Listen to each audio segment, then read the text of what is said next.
Assalamualaikum warahmatullahi wabarakatuh. Bertemu lagi dengan saya Bapak Probo sebagai tenaga pengajar di SMK Mitra Karya Mandiri program studi farmasi.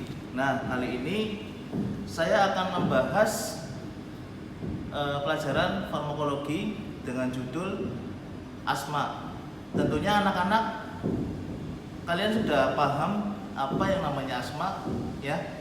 Jadi asma itu adalah suatu penyakit kronis, ya, yang bercirikan dengan sesak nafas yang intens, artinya terus-menerus, ya, kadang secara akut seperti itu, ya, dengan gejala tadi sesak nafas. Biasanya juga disertai dengan gejala-gejala lainnya seperti banyaknya dahak yang ada di dalam tenggorokan ataupun di dalam pernafasan, saluran pernafasan seperti itu. Jadi asma adalah salah satu penyakit kronis yang menaun. Nah, di sini saya akan menjelaskan bagian paru-paru, ya, paru-paru tubuh kita, di mana di sini ada organ paru-paru, ya. Ini adalah paru-paru kiri dan ini paru-paru kanan. Keduanya memiliki fungsi yang sama, yaitu untuk bersistem pernafasan dan pertukaran udara, yaitu O2 menjadi CO2, di mana O2 tersebut adalah suatu senyawa yang memang sangat kita butuhkan untuk metabolisme, membakar karbohidrat dan zat-zat lain menjadi membantu membakar zat-zat lain menjadi energi atau ATP, seperti itu.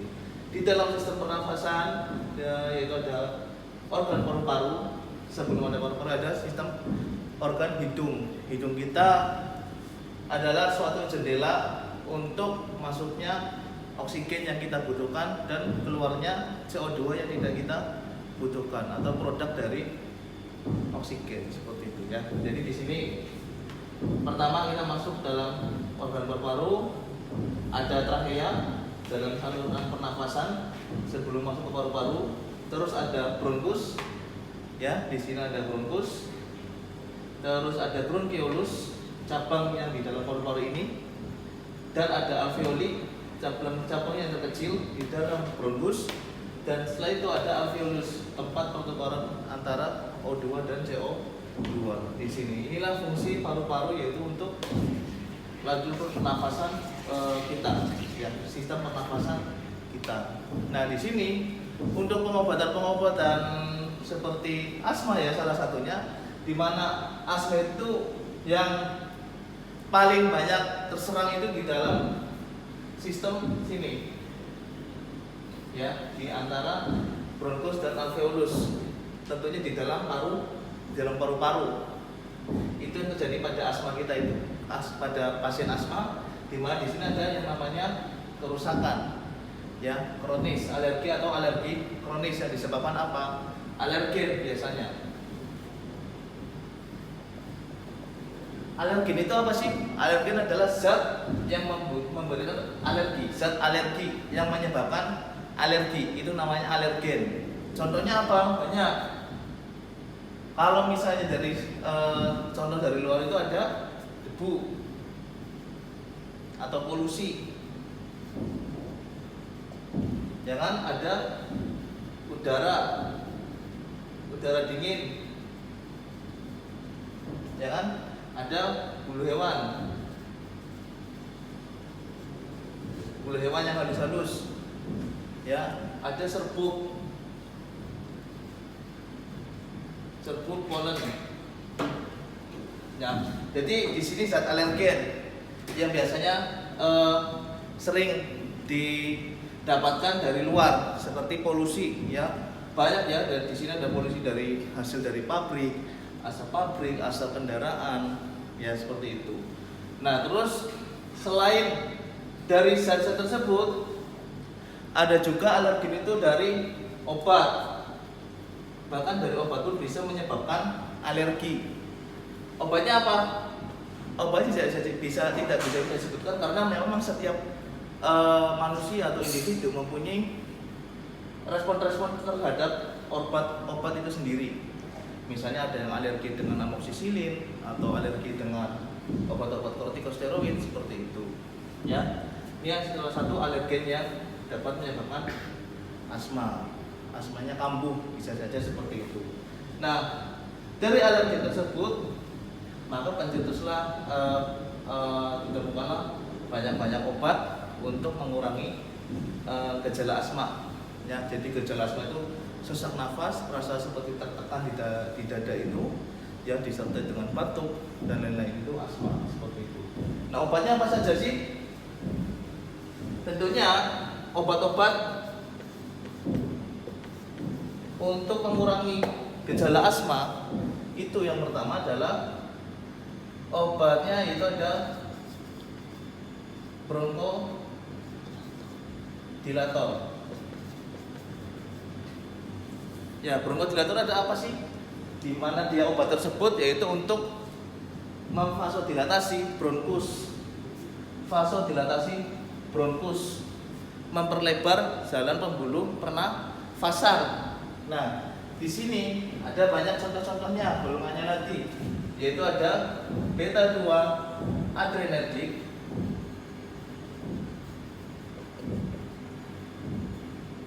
ya, terus ada anticholinergic,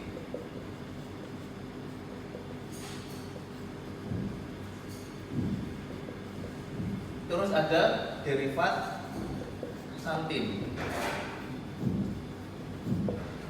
Nah, untuk beta 2 adrenergic ini, untuk dia sebagai apa? Dia sebagai mengaktifkan reseptor beta 2 yang ada di dalam paru-paru. Ya, jadi sehingga kalau jika beta 2 aktif beta 2 aktif di dalam pembuluh darah, dia akan memberikan vasodilatasi. Dia akan memvasodilatasi pembuluh pernafasan. Contohnya apa sih di sini? Ada salbutamol. Ya, ada salbutamol, ada fenoterol. Ya, ada salbutamol dan fenoterol, atau terus ada albuterol. Nah, ini obat yang istilahnya digunakan pada saat serangan akut, yaitu salbutamol. Serangan akut itu seperti apa sih? Nah, serangan akut itu ketika si pasien asma tersebut dia langsung mendapat zat alergen yang cukup banyak, akhirnya dia akan langsung menunjukkan gejalanya, yaitu sesak nafas akut, bahkan sampai eksaserbasi serangan asma secara tiba-tiba, itu seperti itu. Maka dibutuhkanlah yaitu salbutamol, kerja cepat. Dia itu adalah kerja cepat atau short aktif beta adrenergic, gitu ya. Jadi dia tuh golongan sabak, ya, beta golongan cepat.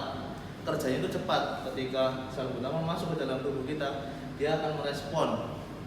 Ya, reseptor kita akan merespon, itu khususnya reseptor beta 2, sehingga dia akan aktif dan menimbulkan adanya bronchodilator atau vasodilatasi pada bronkus. Yang kedua yaitu ada anticholinergic. Anticholinergic contohnya apa sih? Ada ipratropium. Ya, ada ipratropium. Sini sama sebagai bronchodilator. Begitupun xanthin, itu ada theophylline. Nah, di sini untuk anticholinergic ini, di mana dia sebagai bronchodilator juga, segitu juga theophylline. Jadi obat-obat asma yang utama itu, seperti terapi asma yang utama. Nah, untuk membantu gejalanya itu ada antihistamin.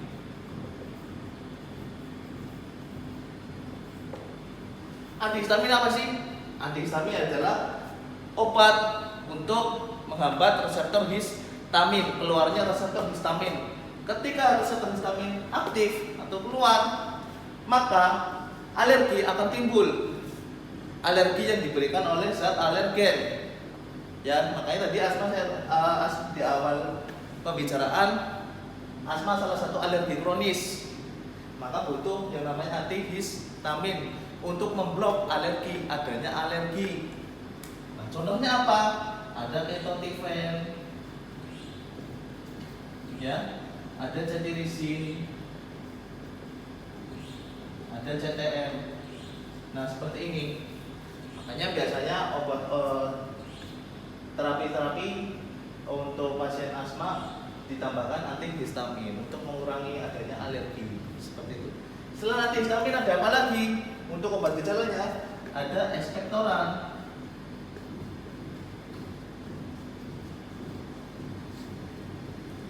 Ya, untuk ekspektoran itu apa sih? Ekspektoran adalah untuk mengeluarkan dahak, mengeluarkan lendir yang ada di dalam sistem pernafasan kita, ya, sehingga asma tidak tambah parah dan setidaknya lendir atau dahak bisa keluar sehingga tidak mengganggu yang namanya pernafasan. Contohnya apa? Ada bromheksin, ada asetilsistein,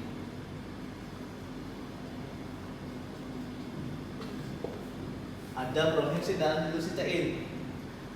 Nah, obat selanjutnya lagi ada yang namanya kortikosteroid.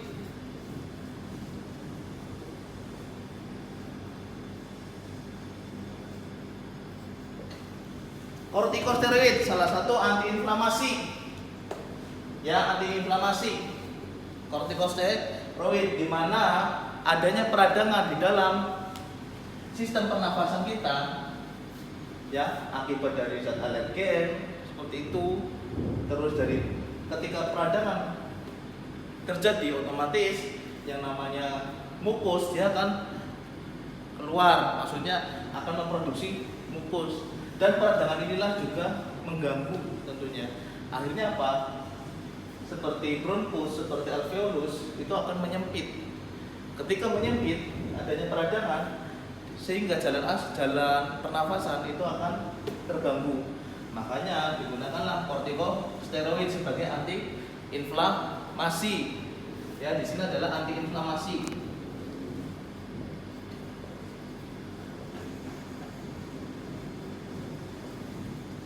Contohnya apa sih antiinflamasi itu? Ada apa? Ada budesonid, ya, ada dexamethasone, ada triamcinolone, ada fluticasone. Nah, biasanya fluticasone dan budesonid ini biasanya digunakan untuk pasien-pasien asma dengan menggunakan sediaan khusus, ya, sediaan khusus inhaler. Itu seperti itu, ada budesonid dan fluticasone. Untuk obat oralnya ada triamcinolone baik atau dexamethasone untuk serangan-serangan asma. Biasanya obat-obat ini dikombinasikan dengan bronkodilator.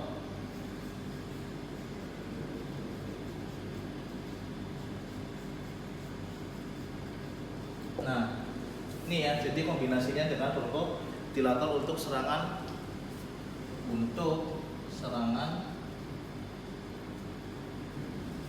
asma atau exacerbasi asma. Itu ya, jadi berikut obat-obat untuk pasien-pasien asma beserta gejala-gejalanya untuk mengurangi gejala asma.